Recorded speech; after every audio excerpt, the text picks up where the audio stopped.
Bonjour très chers élèves, donc aujourd'hui nous allons faire un nouveau cours, toujours dans le cadre du troisième projet, le troisième AS, dans le cadre d'une journée citoyenne rédiger des appels pour inciter les habitants de la région à faire preuve de civisme et s'appliquer à respecter les règles de confinement afin de stopper la propagation du Covid-19. Donc, nous avions dit que l'objectif de la séquence est produire un texte pour inciter le destinataire à agir. Et l'objet d'étude, c'est l'appel, ou bien on appelle le texte exhortatif, ou bien le texte injonctif. Donc, par rapport à la compétence que nous allons travailler aujourd'hui, c'est la compétence de la compréhension de l'écrit. Donc, c'est à travers le texte que vous allez travailler, vous allez le comprendre et vous allez connaître les parties de l'appel et les moyens linguistiques qu'on utilise dedans. Donc, le texte qu'on va exploiter, c'est le texte de Irina Bokova, le message de la directrice générale de l'UNESCO à l'occasion de la journée internationale pour l'élimination de la pauvreté.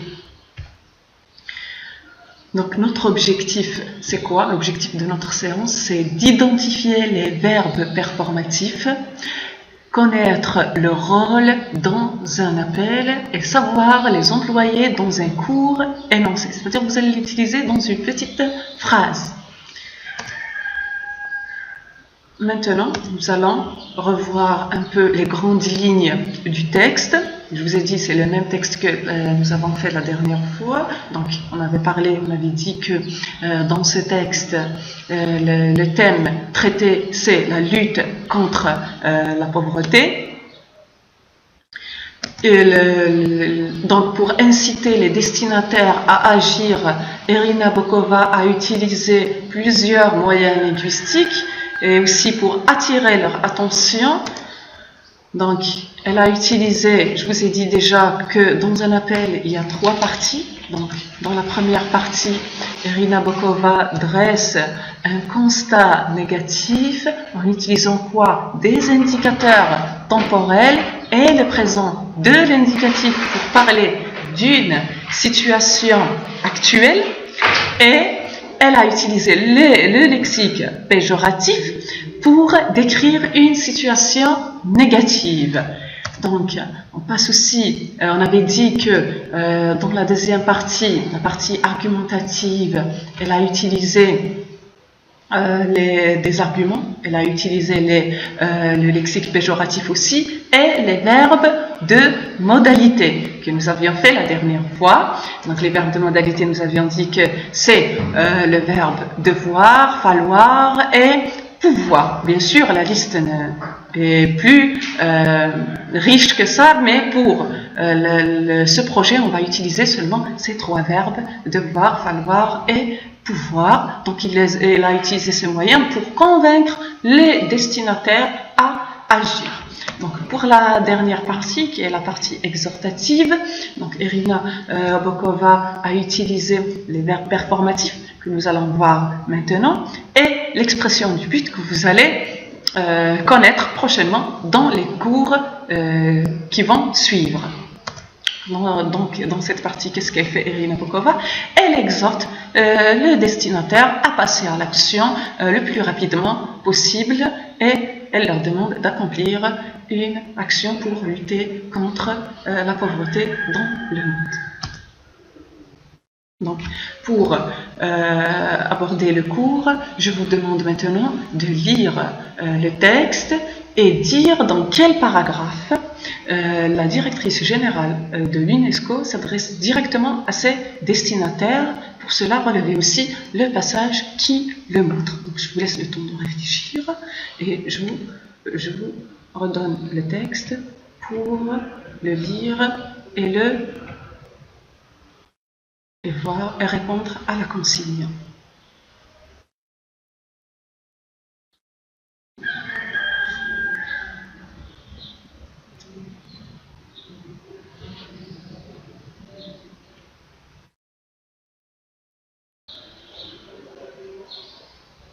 Alors, le paragraphe où la directrice générale s'adresse directement au destinataire, c'est le dernier paragraphe du texte. Le passage qui le montre, vous le voyez, c'est « En ce jour, j'appelle tous les États membres, les organisations internationales et non gouvernementales partenaires à joindre leurs efforts. » Donc, elle s'adresse à qui exactement? On l'a cité dans ce passage, elle s'adresse directement aux États membres, les organisations internationales et non gouvernementales partenaires, ou bien on les appelle les ONG, à joindre leurs efforts. Maintenant, la question qu'on se pose, c'est que demande l'auteur aux États membres et aux ONG de faire? Elle leur demande quoi? Donc, elle leur demande de joindre leurs efforts, d'accomplir une action. Donc, elle leur demande d'accomplir une tâche ou bien une action. Quel est le verbe qu'elle a utilisé? Elle a utilisé quel verbe pour demander au destinataire d'agir? Et comment on appelle ce genre de verbe, selon vous? Donc, le verbe qu'elle a utilisé, c'est le verbe appel, son infinitif appeler. Très bien. Comment on l'appelle? Vous allez le connaître aujourd'hui, on l'appelle verbe performatif. Très bien. Donc, vous allez me dire, c'est quoi un verbe performatif? Un verbe performatif, c'est un verbe qu'on utilise pour interpeller l'autre, pour interpeller la personne à qui on parle.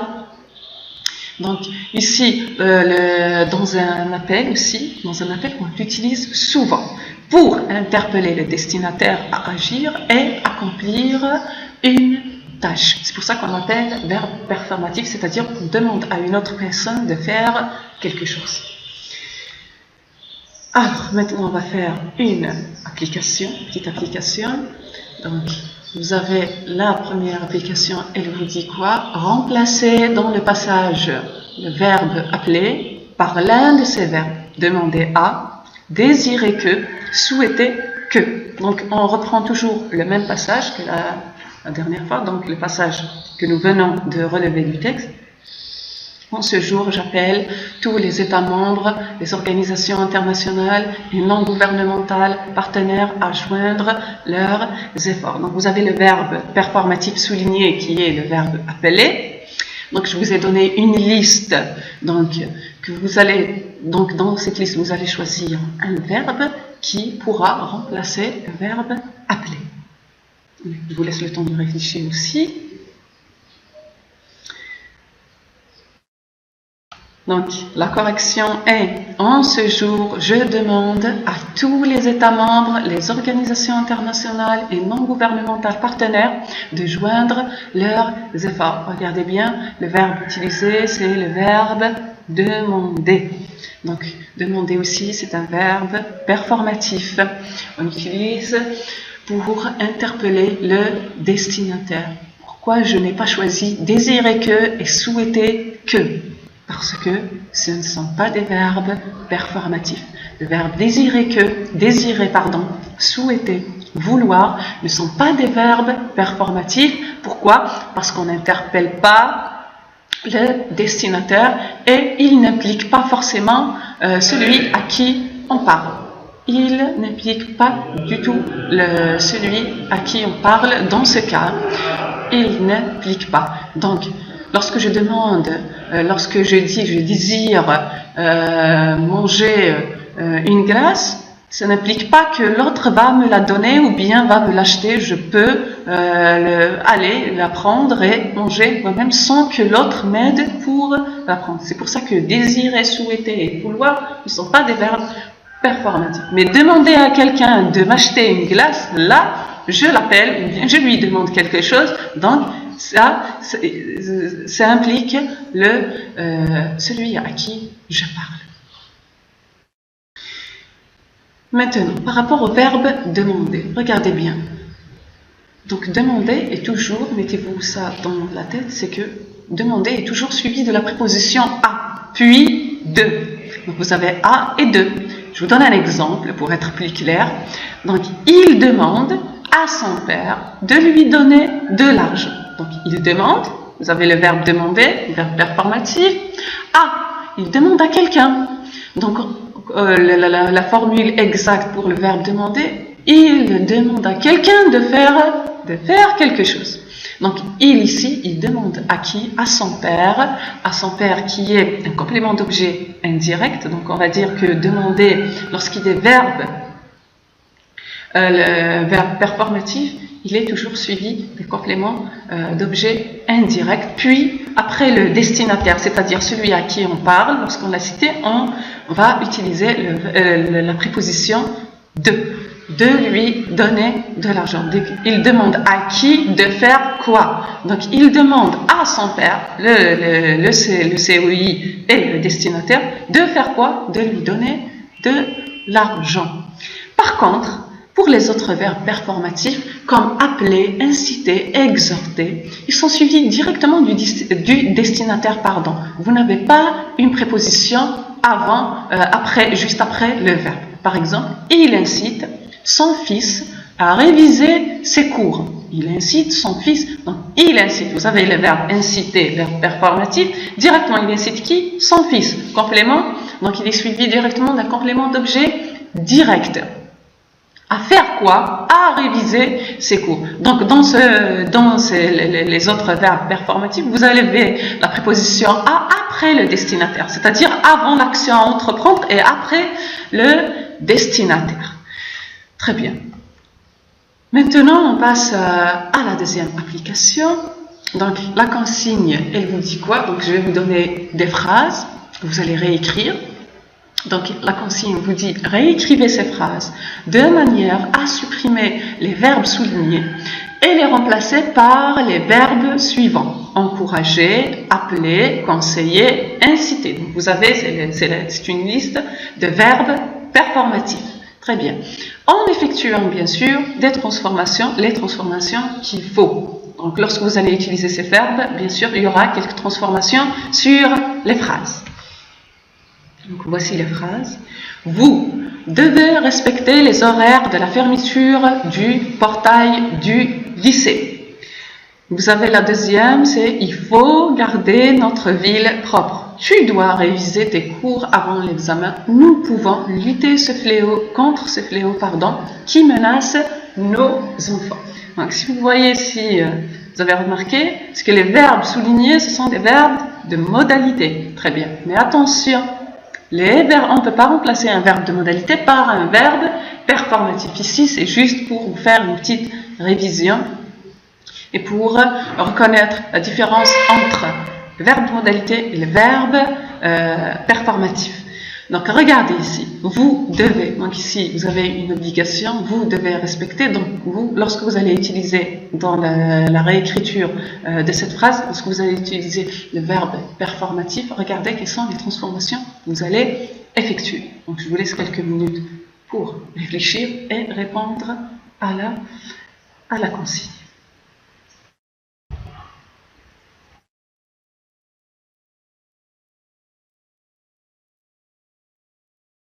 Alors, la première phrase, c'est, très bien, j'appelle les élèves à respecter les horaires de la fermeture du portail du lycée. Donc, j'ai utilisé le verbe performatif appeler. Regardez la transformation aussi qu'on a effectuée, c'est qu'on a utilisé le pronom personnel je. Donc, sachez que le verbe performatif implique toujours déjà la personne qui parle. Donc, il y a toujours, soit vous allez trouver le pronom personnel je ou bien nous. Soit vous allez trouver j'appelle ou bien nous appelons ou bien j'incite, nous incitons. Très bien. Donc, vous avez la personne déjà qui appelle le destinataire. Puis, après appeler, j'appelle les élèves. J'appelle qui? Les élèves. Regardez, dans la première phrase, on n'a pas cité les destinataires, mais ici, on les a cités. Donc, pour mettre l'accent sur le destinataire, donc j'ai dit, j'appelle les élèves à faire quoi? À respecter les horaires de la fermeture du portail du lycée. Donc, si vous voyez la différence entre les deux phrases, c'est que dans la première, déjà, on n'a pas cité le destinataire, c'est-à-dire celui qui parle. Donc, aussi, par rapport à la première phrase, on n'a pas cité clairement celui à qui on s'adresse, c'est-à-dire les élèves, ceux à qui on n'a pas cité les destinataires. Très bien, juste par rapport, on a cité, bien sûr, on a utilisé le verbe vous, mais ce n'est pas clair, c'est-à-dire, voilà. Donc, maintenant, on passe à la deuxième phrase. Donc, la deuxième phrase, il faut garder notre ville propre. Comment il va devenir? J'incite nos concitoyens à garder notre ville propre. Donc, on va regarder ici, une fois de plus, on a utilisé le pronom personnel je. Donc, pour mettre l'accent sur la personne qui parle. Et aussi, on a cité les destinataires qui sont nos concitoyens. Donc, nos concitoyens veut dire les personnes qui vivent dans la même ville ou bien dans le même quartier. Donc, ici, regardez, il faut garder, donc c'est une nécessité. Il faut garder notre ville propre. Ici, pour utiliser le verbe performatif dans la deuxième phrase, je vais utiliser inciter. Voilà, j'incite nos concitoyens à faire quoi? À garder notre ville propre.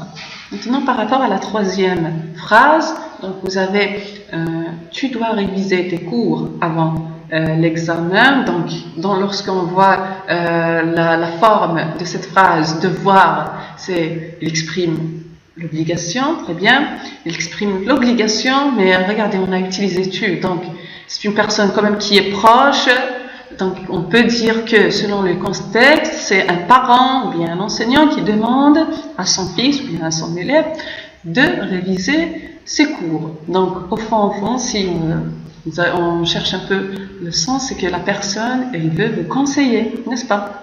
Donc c'est pour cela qu'on a choisi le verbe conseiller, comme verbe performatif dans cette phrase. Je te conseille de réviser tes cours avant l'examen. Donc peut-être c'est un prof, c'est un parent, c'est un père, c'est une mère. Donc il s'adresse soit à un enfant, un élève, voilà. Conseiller, verbe performatif, de. Regardez ici, je n'ai pas utilisé la préposition à, mais de. Le verbe conseiller est suivi de la préposition de. Je te conseille de faire quoi? Je le conseille de faire quelque chose. C'est pas à faire quelque chose. De faire quelque chose, c'est pour ça qu'on utilise la préposition de. Donc, de réviser tes cours avant l'examen. Maintenant, on passe à la dernière phrase. Donc, nous pouvons lutter contre ce fléau qui menace nos enfants. Donc pouvoir, le verbe pouvoir que nous avions dit, c'est la capacité, c'est la probabilité, il exprime. C'est un verbe de modalité. Donc, quand on le supprime et on utilise un verbe performatif pour appeler notre destinataire, qu'est-ce qu'on a utilisé? Donc, on a utilisé je, on a mis l'accent sur l'autorité qui parle, et on a utilisé vous, je vous encourage, encourager. On a utilisé le verbe performatif qui est encourager à faire quoi? À lutter contre ce fléau qui menace nos enfants. Donc, vous allez me dire où est le destinataire, donc vous avez je, vous. Comme vous pouvez utiliser, j'encourage tous les parents, par exemple, tous les parents destinataires à lutter contre ce fléau. J'encourage tous les parents à lutter contre ce fléau qui menace nos enfants. Comme vous pouvez trouver aussi un pronom, dans ce cas, je vous encourage, surtout lorsqu'on a cité auparavant les destinataires, donc je peux reprendre avec seulement le pronom vous. Très bien. Bon, on va faire une petite mise au point par rapport à tout ce qu'on vient de faire. Donc, c'est quoi un verbe performatif? Vous l'avez compris à peu près. Donc, c'est un verbe qu'on utilise et dans un appel, généralement, dans un texte exhortatif. Pourquoi? Pour nous permettre d'interpeller, solliciter le destinataire. Mais surtout, il met en avant l'autorité de celui qui parle, qui énonce, qui s'exprime. C'est-à-dire, il met en avant déjà la personne qui parle. C'est pour ça qu'on utilise je et nous. Donc, et on a aussi le destinataire qui est cité juste après le verbe de modalité, le verbe performatif. Des fois, vous allez le trouver avant lorsqu'il s'agit d'un pronom. Donc, ils sont souvent employés, je vous le rappelle, dans l'appel et servent à pousser le destinataire, ou bien celui à qui on parle, d'agir. Il sert à pousser le destinataire à agir. Très bien. Donc, je vais vous donner une petite liste de ces verbes qui sont souvent employés dans un appel. Donc, il y a plusieurs verbes. Bien sûr, je vous ai donné seulement à titre indicatif les verbes que vous allez trouver. Donc, vous avez le verbe demander, appeler, ordonner, prier, conseiller, exhorter, encourager, inciter et inviter. Si vous regardez bien, ces verbes n'ont pas tous le même sens exact. Donc, ils ont le même rôle, mais ils n'ont pas tous le même sens. Ça dépend du contexte, ça dépend du destinataire, le statut du destinataire, celui qui parle, et selon ces critères-là qu'on utilise l'un de ces verbes. Donc il faut faire attention à l'utilisation de ces verbes. Par exemple, lorsque j'utilise appeler et demander, donc il y a une certaine autorité qu'on utilise pour appeler. Par exemple, dans le cas du texte que nous avons fait, donc la directrice générale, c'est une autorité qui s'adresse à d'autres autorités, les organisations et tout, pour faire une action. Mais par rapport à conseiller, par exemple, ou bien encourager, je peux l'utiliser à une personne qui a un statut, par exemple, on peut dire que c'est une personne qui est proche du destinataire. Ce n'est pas la même chose lorsque il y a le statut social du destinataire est différent du statut social du destinataire. Là, on utilise, selon ces critères-là, on utilise les verbes performatifs. N'oubliez pas que les verbes de modalité, les verbes performatifs n'ont pas le même sens, c'est-à-dire que le verbe de modalité, dans le verbe, ou quand on utilise le verbe de modalité, on met l'accent sur l'action à entreprendre. C'est-à-dire que lorsque je dis je dois réviser mes cours, ou bien tu dois réviser tes cours, ici je mets l'accent sur l'action qui est révisée. Donc je mets en évidence cette action. Par contre, lorsque j'utilise le verbe performatif, on met l'accent sur le destinataire pour l'inciter à agir. Déjà, donc, lorsque je dis j'appelle les apprenants, j'appelle les élèves à réviser leurs cours pour avoir de bonnes notes, ou bien je les encourage à faire des efforts, là, je mets l'accent sur les personnes à qui je m'adresse. C'est ça la différence entre les deux types de verbes. Donc maintenant nous passons à la troisième application. Donc vous avez un texte, c'est un appel qui est incomplet, que vous allez compléter. Donc nous avions dit que dans un appel il y a trois parties. Vous avez la première partie, la partie qui est expositive, et vous avez la deuxième partie qui est argumentative et la dernière exhortative. Donc ici dans ce texte vous avez les deux premières parties, la partie expositive et la partie argumentative, mais il manque la partie exhortative. Donc je vous lis la consigne.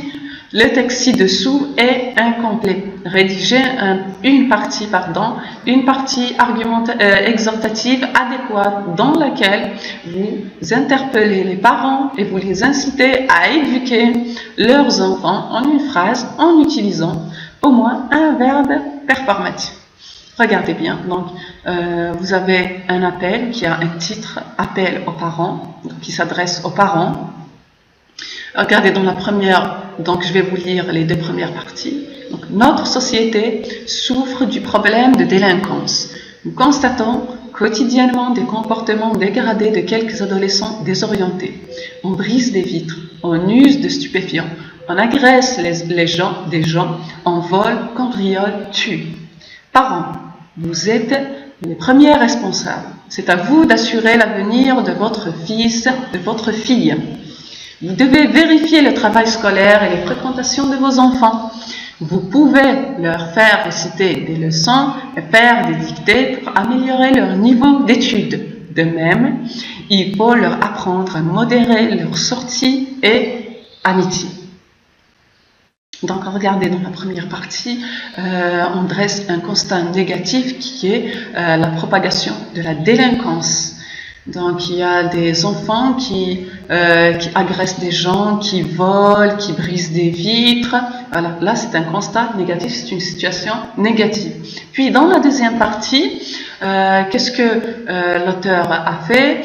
Donc, déjà, il a utilisé le mot parent pour appeler les parents, donc pour désigner les personnes à qui il s'adresse, et il a utilisé le verbe de modalité. Ce sont les verbes de modalité qu'il a utilisés, c'est le verbe devoir, par exemple, vous devez vérifier le travail scolaire et les fréquentations de vos enfants, obligation. Vous pouvez leur faire réciter des leçons, donc c'est une capacité. Donc, tous les parents peuvent faire, presque tous les parents peuvent faire cela à la maison, faire réciter des leçons et des dictées pour améliorer le niveau d'études de leurs enfants. De même, il faut, regardez, c'est une nécessité. Il faut apprendre aux enfants à modérer, c'est-à-dire il ne faut pas sortir n'importe quand et faire n'importe quoi dans la rue. Donc je vous laisse réfléchir pour compléter cette partie. Alors,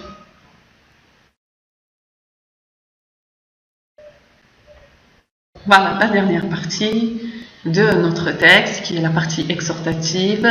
Regardez, on a commencé par je, c'est-à-dire la personne qui a écrit cet appel.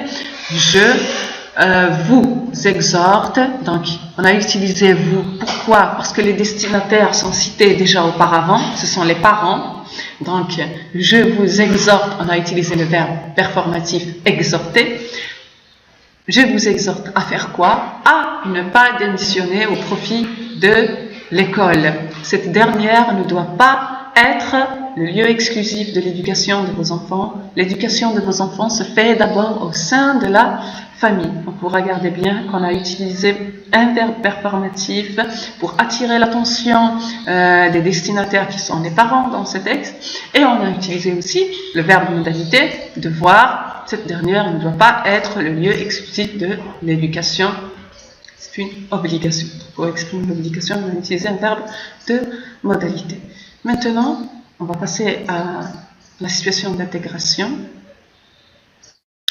Donc, vous avez la consigne avec la propagation du virus le corona. Plusieurs personnes défient les règles du confinement en organisant des fêtes, des sorties. Afin de lutter contre ces actes inconscients, partage sur ta page Facebook 2 ou 3 phrases où tu exhortes tes amis à respecter le confinement en utilisant 2 ou 3 verbes performatifs. Donc, qu'est-ce que vous allez faire? Vous allez écrire un petit passage de 2 ou 3 phrases où vous allez utiliser 2 ou 3 verbes performatifs. Pourquoi? Pour exhorter vos amis, bien sûr parce que vous allez le partager sur votre page Facebook, pour exhorter, pour appeler vos amis à respecter les règles de confinement, puisque maintenant la majorité des gens ne respectent pas ces règles. Voilà, je vous laisse le temps de réfléchir un peu.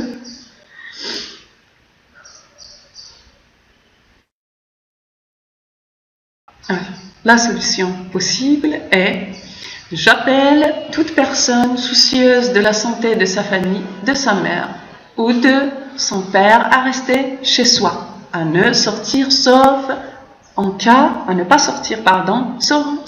cas d'urgence extrême. Donc on a utilisé dans la première phrase, on a utilisé le verbe appeler. Je qui renvoie à moi qui écris, à qui j'écris donc ce message, c'est à toutes les personnes qui sont soucieuses, qui ont peur pour leur famille, qui ont peur pour leur maman, qui ont peur pour leur père. Donc je les appelle à ne pas sortir. Donc je vous incite à bien respecter le confinement. Donc on a utilisé un autre verbe qui a le même sens que appeler, exhorter, donc inciter à faire quoi? À bien respecter le confinement. Donc j'ai utilisé aussi je qui renvoie à celui qui parle et vous ici pour ne pas répéter aussi les personnes soucieuses et tout, c'est-à-dire aux gens qui sortent. Très bien. Donc, et je vous prie de penser aux autres. je vous prie de penser aux autres. Enfin, ici, on a utilisé le verbe prier qui a une nuance un peu plus forte par rapport à appeler et inciter, c'est-à-dire pour persuader, pour convaincre les gens de ne pas sortir. Très bien. Donc, sur ce, je vous dis, mes très chers élèves, d'utiliser les verbes performatifs. Je vous incite, je vous sollicite à les utiliser, que ce soit les verbes performatifs ou bien les verbes de modalité, de les utiliser dans vos productions écrites pour avoir un appel bien cohérent et pour mieux attirer votre destinataire. Donc, je vous laisse sur ce. J'espère que vous avez bien compris le cours, vous avez compris la différence entre verbe de modalité et verbe performatif et leur utilité dans un appel. Je vous dis, j'espère que vous allez suivre les autres cours. Donc, vous aurez un autre cours sur d'autres outils linguistiques comme l'expression du but et l'impératif que mon collègue, M. Saïden, va présenter prochainement. Et bon courage, mes très chers élèves.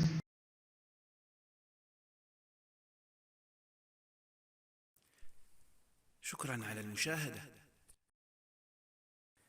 لا تنسوا الاشتراك في القناة، الضغط على الجرس، الإعجاب بالفيديو.